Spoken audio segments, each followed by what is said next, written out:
주중에 충격적인 뉴스를 듣게 되었죠. 바로 인천 송도에서 아버지가 이제 사제총을 만들어서 아들을 쏘아서 숨지게 했다는 거예요. 이 사제총을 만들 때 시간이 걸리지 않았습니까? 그래서 시간이 걸리는 과정 속에 이제 생각도 바꾸고 또 자기가 잘못하고 있구나 뉘우치기도 하고 생각을 바꿀 기회가 충분히 있었을 텐데 오랜 기간 동안 지속적으로 꾸준하게 준비를 했다는 것이 이게 심각한 문제다. 그래서 이제는 아버지 부모도 이제 믿을 수 없는 시대가 되었구나, 이런 걱정을 하게 됩니다. 그런데 이 아버지가 수사관들에게 했다는 말이 이제 흘러나왔는데 나는 원래 착한데 라고 말했다는 거예요. 그래서 이 말이 이제 저도 목회자다 보니 또 사람의 마음을 살피는 사람이다 보니 또 영혼을 살피는 사람이다 보니 이 말이 제 가슴에 걸렸어요. 나는 착한가?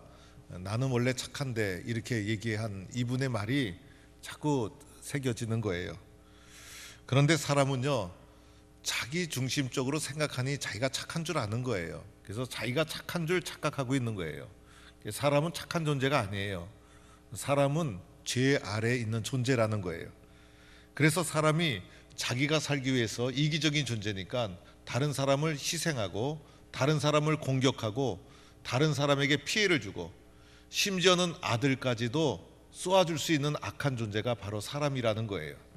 그래서 사람이라는 것은 죄의 유혹에 워낙 죄 아래에 있는 존재이기도 하고 죄의 유혹에 약하고 약한 존재가 사람인 거예요. 그래서 오늘 이런 장면을 보면서 저 자신은 사람이 어떠한 존재인가를 다시 한번 생각해 보게 되고, 사람이 어디까지 악해질 수 있는가?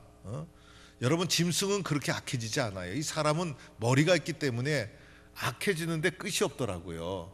사람이 얼마나 잔인해질 수 있는가, 이런 사람에 대한 고민을 다시 한번 하게 되었습니다. 이 세상의 모든 문제는 사람의 문제예요, 여러분. 그래서 사람이 가지고 있는 이 사람 때문에 일어나는 모든 문제, 그래서 세상의 중요하고 복잡한 문제는 다 사람의 문제.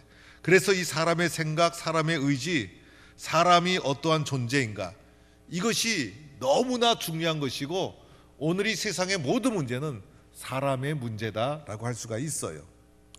사람은 요즘 외형을 너무 중요하게 생각하는 시대인 것 같아요. 그래서 강남에 가보면 성형외과가 얼마나 많은지, 그래서 강남에 있는 성형외과는요, 외국에서도 원정 와서 얼굴을 뜯어고치고 몸을 뜯어고치고 한다는 거예요. 그래서 요즘 한국 사람들은요, 그 사람이 그 사람 같고 그 사람이 그 사람 같고 비슷비슷하고 또 옛날에 찍었던 앨범 사진하고 지금 사진하고 너무나 다르고 누가 누군지 알 수 없고, 그래서 천국에 가서도 하나님이 이게 혼란스럽다는 거예요. 이게 분명히 그 사람이 아닌데 이게 왔다는 거예요. 이게 아무래도 동북계 그 권사님이 아닌 것 같은데 오니까 이 하나님께서도 지금 굉장히 헷갈린다는 말이 있어요. 그런데 외면보다 더 중요한 것은 뭡니까? 내면의 마음. 겉으로 보기에는 그렇듯하게 생겼는데 악한 사람이 얼마나 많습니까? 그래서 이 내면의 생각, 정신, 마음, 영혼, 이것이 너무나 중요하고 이것이 어떻게 형성되어 있는가가 우리의 삶에서 너무나 소중한 문제라 생각할 수가 있어요. 그래서 오늘 골로새서 오늘 말씀 2장 6절과 7절에 보면 우리가 어떠한 존재인지, 우리가 어떻게 살아가야 될지, 우리의 내면을 어떻게 가꾸어야 될까를 사도 바울이 골로새 교회에 편지를 보내면서 2장 6절과 7절에서 말씀하고 있어요. 이렇게 사도 바울이 말씀한 이유가 있어요. 골로새 교회 성도들이 오늘 우리처럼 얼마나 죄의 유혹과 또 공격이 심했는지 그들의 마음을 견고하게 붙잡아 주기 위해서 우리의 내면의 믿음의 상태가 어떠해야 되는가를 설명해 준 말씀이 오늘 골로새서 2장 6절과 7절의 말씀인데, 오늘 6절과 7절 말씀을 나에게 주시는 말씀이다, 내가 받아야 될 말씀이다, 나에게 필요한 말씀이다 라는 마음으로 우리 한 목소리로 한번 읽어보도록 하겠어요. 그래서 우리 스크린을 봐도 되고 여러분 성경책을 봐도 되고 골로새서 2장 6절 7절 오늘 말씀을 길게 보았는데 우리 6절과 7절만 잘 기억하고 있으면 됩니다. 6절 7절 우리 한 목소리로 함께 읽겠습니다. 시작. 그러므로 너희가 그리스도 예수를 주로 받았으니 그 안에서 행하되 그 안에 뿌리를 박으며 세움을 받아 교훈을 받은 대로 믿음에 굳게 서서 감사함을 넘치게 하라. 네. 오늘 말씀 보세요, 여러분. 그러므로 결론이죠. 이제 사도 바울이 결론을 내리겠다는 거예요. 너희가 그리스도 예수를 주로 받았으니 그 안에서 행하되 그 안에 뿌리를 박으며 세움을 받아 교훈을 받은 대로 믿음에 굳게 서서 감사함을 넘치게 하라. 이것이 우리의 삶의 중심, 삶의 내용, 마음의 상태가 되어야 한다는 거예요. 오늘 말씀을 저는 이제 순서대로 한번 살펴보고자 합니다. 첫째는요, 이렇게 말하고 있죠. 그리스도 예수를 주로 받았다. 여기서 말하는 그리스도 예수는요, 신앙의 고백이에요. 예수는 갈릴리에서 활동하시고 나사렛에서 태어나시고 십자가에서 죽으신 자연인 예수, 그 사람, 그 예수님을 말하는 거예요. 그런데 예수를 그냥 예수님 또는 예수 선생님 이렇게 하지 않죠. 예수를 뭐라고 합니까? 그리스도라고 하는 거예요. 그리스도는 구세주라는 뜻이에요. 그래서 그리스도 예수라는 것은요, 예수가 그리스도라는 신앙 고백적 용어인 거예요. 그래서 우리는 예수를 그리스도로 믿는 자들이에요. 예수를 그리스도로 고백하는 자들이고, 그런데 오늘 이 첫 문장에서 중요한 것은 주라는 표현이에요. 예수 그리스도를 주로 받았다. 이 주라는 것은 주인이라는 뜻이에요. 예수 그리스도를 주로 받았다. 이 주라는 표현은요, 당시에는 노예사회였어요. 그래서 주인과 종의 구분이 명확했어요. 주인이 무엇을 하는지 종이 무엇을 해야 되는지. 그래서 주라고 표현하면 이것이 무슨 상태를 말하고 있는지 정확히 알았어요. 오늘 우리는 이 주라는 표현에 대해서 정확한 이해가 사실은 부족하다고 할 수가 있어요. 우리가 예수를 주로 받았다라고 하는데 이 주님이라는 표현은요, 나는 예수 믿기 전에는 나의 주인이 나 자신이었어요. 그래서 내 욕심, 이 욕심이라는 게 뭡니까? 죄에 오염돼 있잖아요. 그래서 본능대로, 내 욕심대로, 내 욕망대로 내가 주인이니까 내가 내 인생의 주인 행세를 하며 살아왔던 것이 예수님 없었던 과거의 내 모습이라는 거예요. 그런데 그리스도 예수를 고백하는, 예수가 그리스도라고 고백하는 우리들은 그리스도 예수가 이제는 우리의 주님이라는 거예요. 그래서 내 인생의 주인이 바뀌었어요. 내 인생의 주인이 누구예요? 그리스도 예수. 이렇게 고백하고 있다는 거예요. 그래서 오늘 우리들은요, 내 인생의 주인은 누구예요? 내가 아니라, 자연인으로서 욕심과 욕망에 사로잡힌 내가 아니라 그리스도 예수가 나의 주인이다. 이렇게 변화된 내적 신분을 가진 것이 우리들이라 할 수가 있어요. 또 여기서도 보니까 받았다 이렇게 표현하죠. 우리가 예수 믿은 것은요, 내가 선택한 것이 아니에요. 내가 예수를 믿을까 석가를 믿을까 고민하다가 백화점에서 이 옷 살까 저 옷 살까 고민하다가 나에게 맞는 옷을 사야지라고 내가 선택하듯이 예수를 선택한 것이 아니라는 거예요. 사실은 내가 선택하기 전에 하나님께서 나를 선택해 주신 것이 먼저 있었어요. 그래서 하나님의 선택이 선행되었고 하나님께서 나를 선택해 주셔서 나를 인도해 주셔서 그리스도 예수가 주님이라는 사실을 내가 하나님으로부터 받게 된 거예요. 그게 우리의 변화된 신분이라는 거예요. 그래서 우리는 이렇게 생각해야 돼요. 내 인생의 주인은 내가 아니라 바로 그리스도 예수님이십니다. 그래서 그것을 그리스도 예수를 주로 받았으니 이렇게 말하고 있는 거예요. 이것이 변화된 우리의 내적인 신분이다. 이렇게 우리는 믿음으로 받아들이는 성도가 되기를 바랍니다. 이어지는 말씀 두 번째로 보니까 그 안에서 행하되, 그 안에서 뭡니까? 그리스도 예수 안에서 행하라는 거예요. 왜? 주인이 바뀌었으니까 주인이 행하라고 하는 대로 행하고 살아가는 것이 우리의 삶이요 변화된 신분이라는 거예요. 종이 주인이 시키는 대로 해야 되잖아요. 오늘 우리는요, 종과 주인의 관계를 잘 이해 못해요. 이때는 노예 사회였다는 것을 기억해야 돼요. 그래서 종은 주인을 위해서 존재하고 종은 주인이 시키는 대로 하고 종이 지 마음대로 하게 되면 그 종은 형벌을 받게 되어 있는 거예요. 그래서 주인이 예수님이신데 우리가 어떻게 됩니까? 주인 대신 예수님을 따라 행하고 예수님이 원하는 것을 행하고 예수님의 명령에 순종하고 예수님을 기쁘게 하고 예수님이 시키는 것을 하고, 그래서 주인이 시키는 대로 해야 되는 것이 변화된 우리의 신분이라 할 수가 있어요. 우리가 예수를 그리스도로 고백한다고 하면서 예수님과 전혀 상관없이 인생을 살아가면 어떡하겠어요? 그래서 우리들은 겉으로는 똑같지만은 내면의 주인이 바뀐 거예요.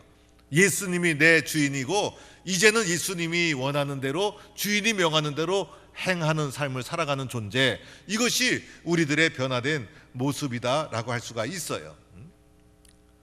이어지는 말씀 보니까 7절에 세 번째로는 그 안에 뿌리를 박으며 세움을 받아, 이렇게 표현했어요.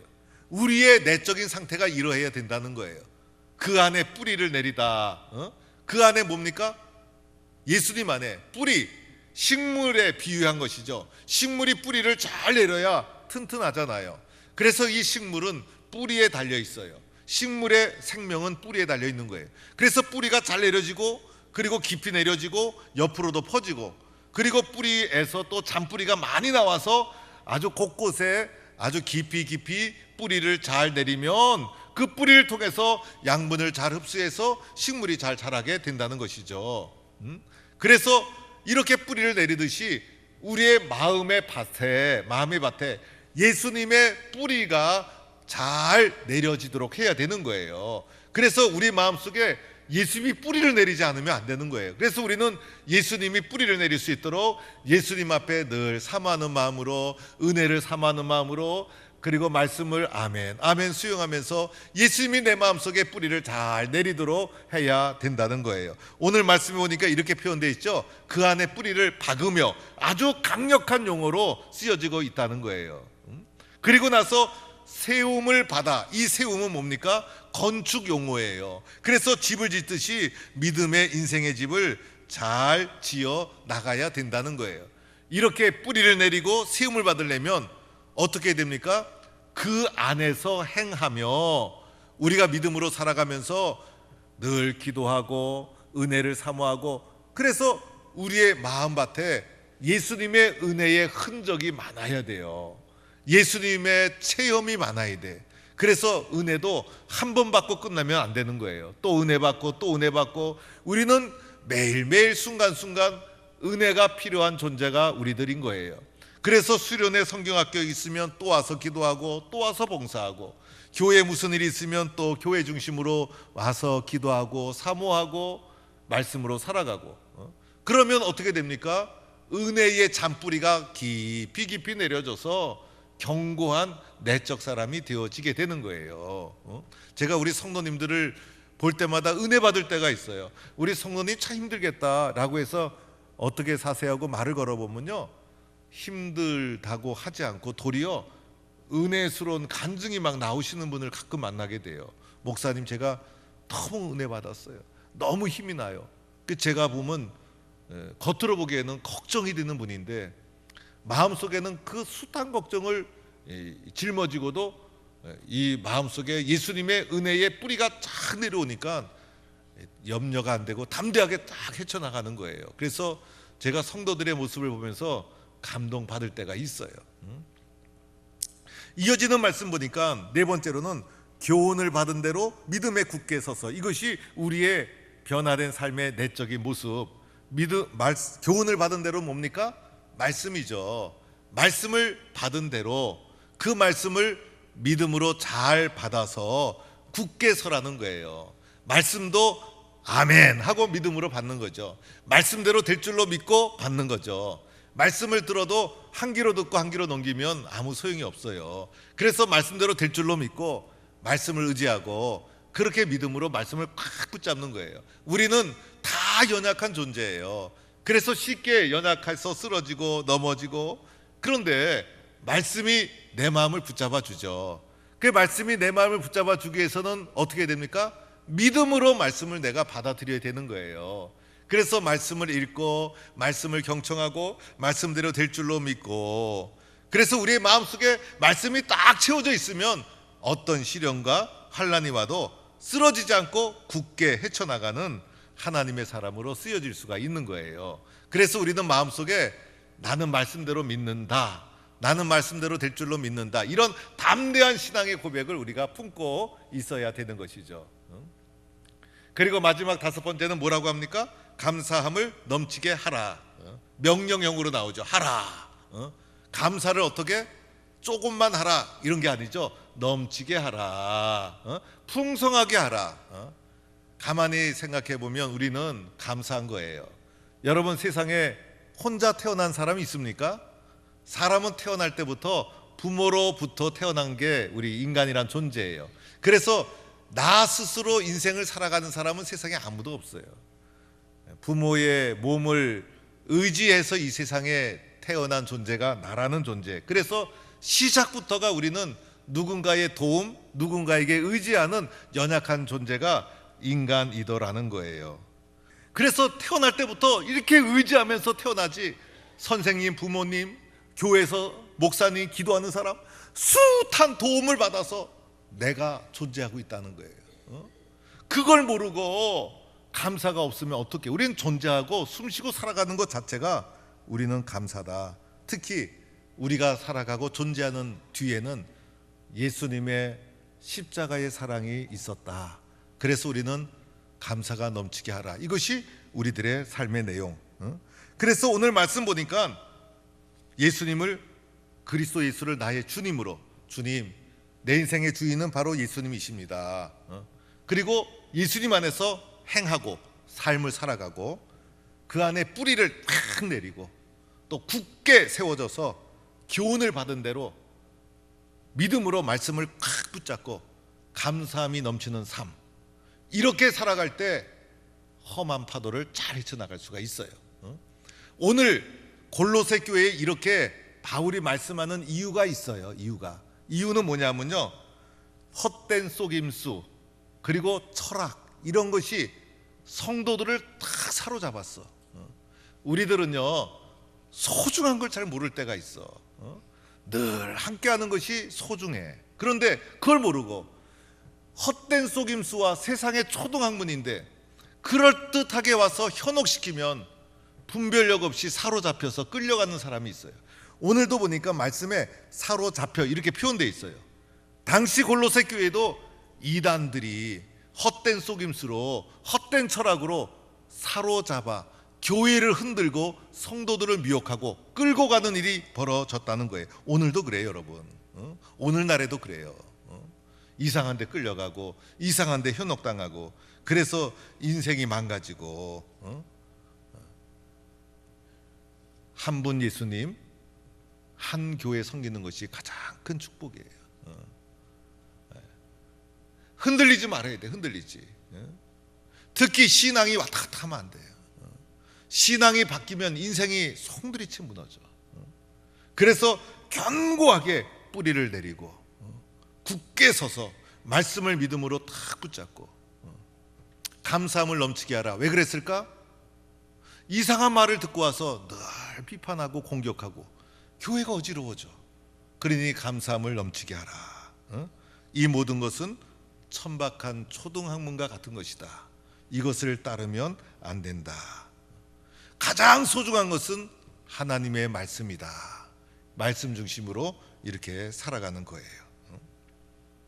오늘 마지막에 가보면 할례와 세례라는 표현도 해요. 왜 할례라는 표현을 할까? 할례를 주장하는 유대주의자들, 율법주의자들의 공격이 있었던 거예요. 오늘날에도 얼마나 혼란한지 몰라. 그래서 교회 주변에 이상한 가르침, 이상한 말하는 사람, 교회를 변질시키는 사람이 얼마나 많은지 몰라요. 그래서 바울이 할례주의자들의 공격을 차단하면서 우리는 그리스도의 할례, 세례받은 자이다. 세례를 통해서 그리스도와 함께 육적인 과거의 죄 아래 있었던 몸이 다 죽었다. 십자가에 못 박혔다. 사망 선언을 하는 거예요. 예수 믿는 우리들은 옛사람은 죽었다, 이렇게 사망 선언을 해야 돼요. 예수 없이 살았던 옛 모습 십자가에 다 못 박혔다. 죽고 나서 그리스도 예수와 함께 살리심을 받은 거예요. 그래서 우리는 이제 살아가는 것은 예수와 함께 살아가는 거예요. 예수와 함께 동행하는 거예요. 오늘 말씀에서 강조되는 것이 그 안에서, 그래서 설교 제목도 그 안에서 이렇게 잡았어요. 처음부터 끝까지 바울이 강조하는 게, 오늘 성경이 말씀하는 게 그 안에서, 그 안에서, 그 안에, 그 안에. 누굽니까? 그리스도 예수 안에, 예수님 안에, 그리스도 안에, 예수님 안에. 이게 우리의 신분이라는 거예요. 여러분, 나는 어떤 신분을 가지고 있는지 정확히 알아야 돼요. 우린 대한민국 사람이죠.